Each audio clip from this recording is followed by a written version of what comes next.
сонсгол сайжруулахад тустай 4 эрдэс бодис.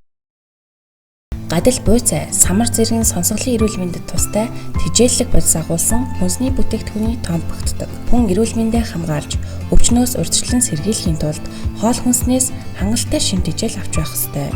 Дараах 4 эрдэс бодис нь сонсголын эрүүл мэндийг сайжруулдаг болохыг судалгаагаар баталжээ. Кали нь биеийн эдийн шингэн цуснд хамгийн хэрэгтэй бодис юм. Хүн хөгшрөх тусам шингэний хэмжээ буурах хандлагатай байдаг. Гэтэл дотор чихний шингэний түвшин багассанаар сонсголын бууралтад хүргэдэг байна. Учир нь шингэн чихний дунгийн үйл ажиллагаанд чухал үүрэг гүйцэтгэдэг ажээ. Тиймээс эдийн шингэнийг тэтгэж байхын тулд кали хэрэглэх нь зүйтэй юм. Калийн төмөс, буйцаа, шош, улаан лал, үзэм, гүйлс, гадил, амтдгай, жүрж, тараг, тослог багтаас үнд ихээр агуулдаг.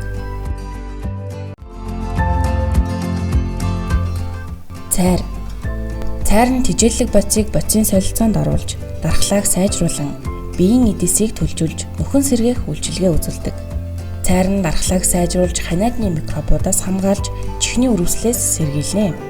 Судалгаанаас харахад чих байн хангинаж шүүгэх нь цайрын дутагдaltaй холбоотой гэсэн байна.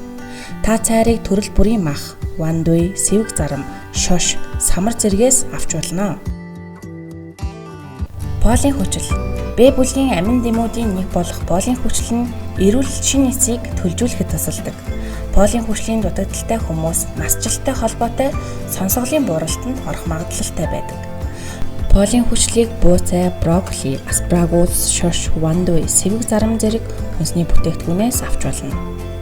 Магний цусны даралтыг хэвийн хэмжээнд байлгаж, ясыг бэхжүүлж, зүрхний хинэллийг докторжуулдаг. Мөн энэ нь хит их дуу чимээтэй холбоотой сонсголын бууралтаас хамгаалдаг байна. Судлаачид магний болон А, С, Е витамин нь чанга дуу чимээнээс үүсэх чөлөөт радикалуудыг бууруулж, чихний сормууслаг эсийг гэмтээхээс хамгаалдаг болохыг тогтоожээ. Магнигаар баялаг хүнс нь жимс, хүнсний ногоо, авокадо, самар, дүүпөө, үр тариа, хар шоколад багтдаг.